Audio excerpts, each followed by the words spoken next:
محرم الحرام شریف کا یہ مہینہ ہے، اس مہینے کی 10 تاریخ کو بڑی فوقیت حاصل ہے۔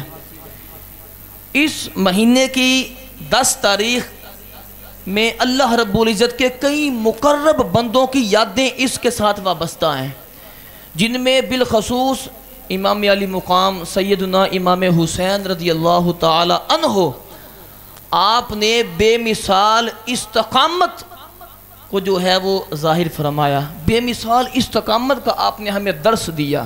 یہ وہ 10 محرم الحرام شریف کا دن ہے۔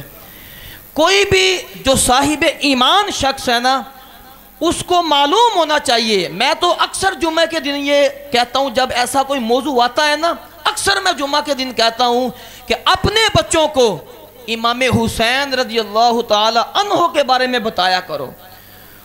وہ جب پوچھے نا کہ امام حسین کون ہے، پھر ان کو بتاؤ امام حسین وہ ہیں جو نواسہ رسول ہیں۔ امام حسین رضی اللہ تعالی عنہ وہ ہیں جنہوں نے اسلام کا جھنڈا جو ہے وہ بلند فرما دیا، اسلام کے جھنڈے کو ایسا بلند فرمایا۔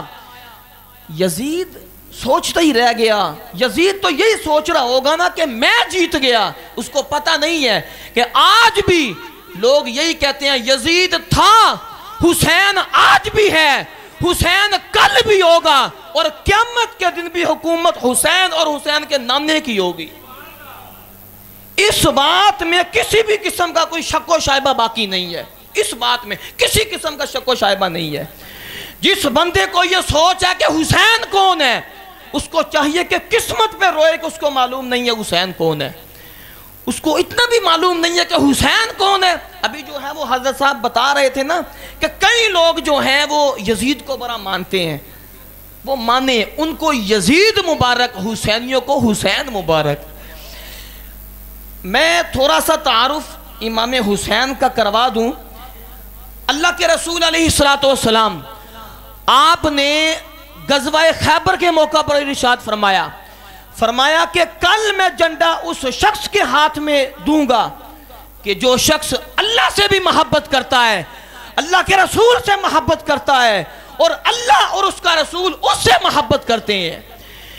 صحابہ کرام کہتے ہیں کہ ہر بندے کی خواہش تھی، ہر بندہ یہ سوچ رہا تھا کہ کاش صبح اللہ کے رسول جھنڈا مجھے عطا فرما دیں۔ مقصد یہ نہیں تھا کہ میری جو ہے وہ لوگوں میں بلے بلے ہو جائے گی، مقصد صرف یہ تھا، اللہ کے رسول نے ارشاد فرمایا تھا کہ جس کو جھنڈا عطا ہوگا وہ اللہ سے بھی محبت کرتا ہے، اللہ کے رسول سے بھی محبت کرتا ہے۔ اس سے بھی بڑا انعام کیا ہے، اللہ اور اس کا رسول اس سے محبت کرتا ہے۔ اس سے بھی بڑا انعام، اللہ کے رسول علیہ السلام نے صبح وہ جھنڈا حضرت علی کے ہاتھ میں تھما دیا۔ حدیث کے الفاظ اللہ کے رسول نے فرمایا، اے میرے مالک، میں تیری بارگاہ میں دعا کرتا ہوں، حق کو اس طرف پھیر دے جہاں جہاں حضرت علی جا رہے ہیں۔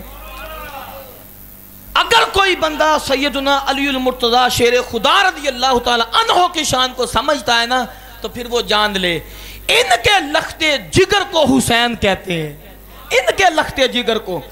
اللہ کے رسول نے فرمایا، لوگوں یاد رکھنا، فاطمہ میرے جگر کا ٹکڑا ہے۔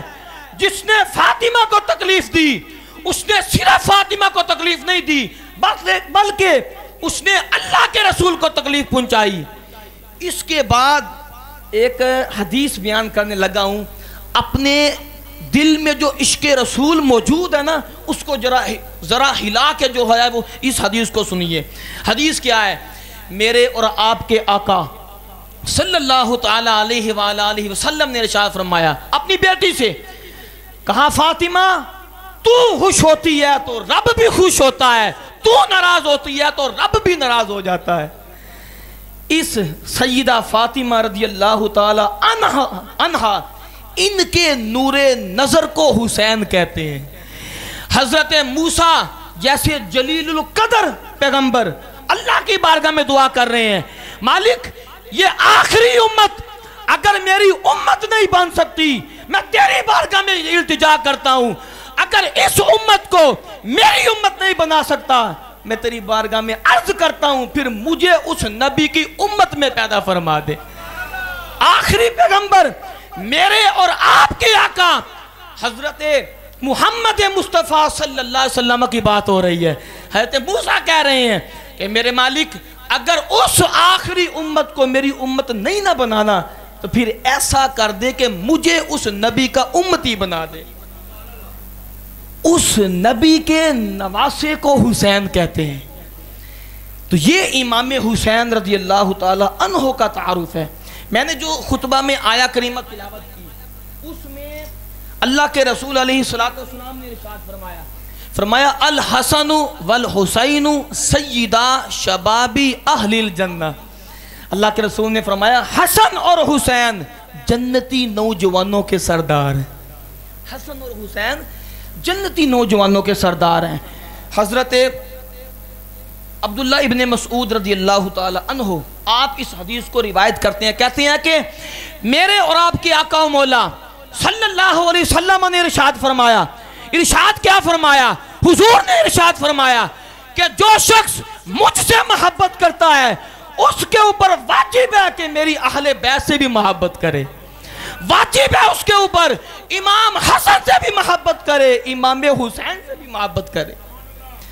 اسامہ بن زید رضی اللہ تعالی عنہ جو ہے وہ روایت کرتے ہیں، کہتے ہیں کہ میں حضور کی بارگاہ میں حاضر ہوا، اللہ کے رسول کی بارگاہ میں حاضر ہوا تو میں نے ایک مسئلہ پوچھا۔ مجھے محسوس ہوا کہ نبی پاک صلی اللہ علیہ وسلم کی جو چادر آپ نے اوپر لی ہوئی ہے نا، اس کے اندر کوئی چیز ہل رہی ہے۔ تو میں نے مسئلہ پوچھا، مسئلہ پوچھنے کے بعد میرا مسئلہ حل ہو گیا۔ اس کے بعد میں نے جو ہے وہ حضور کی بارگاہ میں عرض کی، میں نے کہا یا رسول اللہ صلی اللہ علیہ وسلم، بات یوں ہے کہ آپ کے جو چادر مبارک آپ نے لی ہے اس کے اندر کوئی شے ہے، آپ مجھے ارشاد فرما دے کیا ہے۔ حضرت اسامہ بن زید کہتے ہیں میں نے اللہ کے رسول نے ایسے چادر کو کھولا، حضور نے چادر کو کھولا تو میں نے حضور کے چادر کھولنے کی وجہ سے دیکھا اللہ کے رسول کے ایک طرف حضرت حسین لپٹے ہوئے ہیں اور دوسری طرف امام حسن لپٹے ہوئے ہیں۔ یہ میرے حضور کی محبتی امام حسن اور امام حسین کے ساتھ۔ آخری بات جو میں یہاں پر جو ہے وہ کرنا چاہتا ہوں، یہ پیغام حسین رضی اللہ تعالی عنہ کا پروگرام ہے کہ امام حسین کا جو ہے وہ پیغام کیا ہے۔ امام حسین کا پیغام ہے حق پرستی، کچھ بھی ہو جائے کبھی حق کا دامن نہ چھوڑا جائے، کبھی بھی حق کا دامن نہ چھوڑے۔ امام حسین رضی اللہ تعالی عنہ نے ہمیں یہ قاعدہ اور کلیہ سمجھا دیا کہ اے میرے نبی کا کلمہ پڑھ کر خود کو مسلمان کہلوانے والوں تم بھی یاد رکھنا، میرے بابا کی مہر لگنے پر ولایتوں کے منصب پر فائز ہونے والوں تم بھی یاد رکھنا، میرے نبی کی حدیثیں اپنی کتابوں میں لکھ کر محدثین کا لقب استعمال کرنے والوں تم بھی یاد رکھنا، اپنے نام کے ساتھ حضرت والا شان، فاضل نوجوان، خطیب اہل سنت، سرمایہ اہل سنت لگانے والوں تم بھی یاد رکھنا۔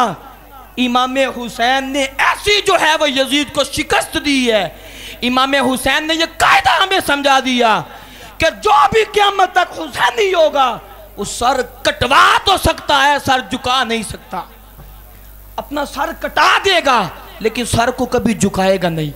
دوسرا جو پیغام حسین ہے وہ کیا ہے؟ نماز جو ہے یہ پیغام حسین ہے۔ ہم اکثر سنتے ہیں اور ہم کہتے بھی ہیں کہ امام حسین نے جو ہے وہ سجدے میں سر کٹا لیا۔ میں یہاں پر جتنے آپ سبھی لوگ تشریف فرمائیں سارے کے سارے ہمارے لیے قابل احترام ہیں، سارے کے سارے ہمارے بزرگ نوجوان بچے ہمارے لیے قابل احترام ہیں، لیکن سوال یہ ہے امام حسین رضی اللہ تعالی عنہ آپ کی پیغام کی محفل میں تشریف لانے والے سارے بندے، سوال یہ ہے کہ کیا ہم نے پیغام حسین سے کچھ سیکھا بھی ہے کہ ایسے ہی ہم آئے اور ہم نے جو ہے وہ محفل کو سنا، لنگر جو ہے وہ تناول کیا اور اپنے اپنے گھروں میں چلے گئے؟ بڑی شدت کے ساتھ ضرورت ہے ہم سب لوگوں کو، بڑی شدت کے ساتھ ضرورت کیا ہے کہ ہم لوگ جو ہے وہ ذکر حسین کے ساتھ ساتھ فکر حسین بھی کرتے رہیں، ذکر حسین کے ساتھ ذکر حسین ہم بڑی جو ہے وہ ذوق اور شوق سے کرتے ہیں، لیکن ذکر حسین کے بعد فکر حسین ہم نہیں کرتے۔ اس کے بعد آخری بات وہ کیا ہے؟ آخری بات یہ ہے، پیغام حسین میں قرآن کی تلاوت ہے۔ تو یہ میرا آپ سب کے لیے پیغام ہے کہ آپ لوگ جو ہے وہ ذکر حسین بھی کریں، فکر حسین بھی کریں، نماز کی بھی پابندی کریں، قرآن کی بھی تلاوت کریں۔ یہی پیغام حسین ہے۔ پیغام حسین ہرگز یہ نہیں ہے کہ بندہ سال کی سال محفل کرائے، 15 دیگیں پکا لیں اور لوگوں کو جو ہے وہ کھانا کھلا دیے، یہ ہرگز یہ پیغام حسین نہیں ہے۔ پیغام حسین یہ ہے بندہ ذکر حسین بھی کرے، فکر حسین بھی کرے، قرآن کی تلاوت بھی کرے اور نماز کو بھی قائم کرے۔ یہی فکر حسین ہے، یہی پیغام حسین ہے اور یہی ذکر حسین ہے۔ اللہ رب العزت ہم سب کی حاضری کو اپنی پاک بارگاہ میں قبول فرمائے۔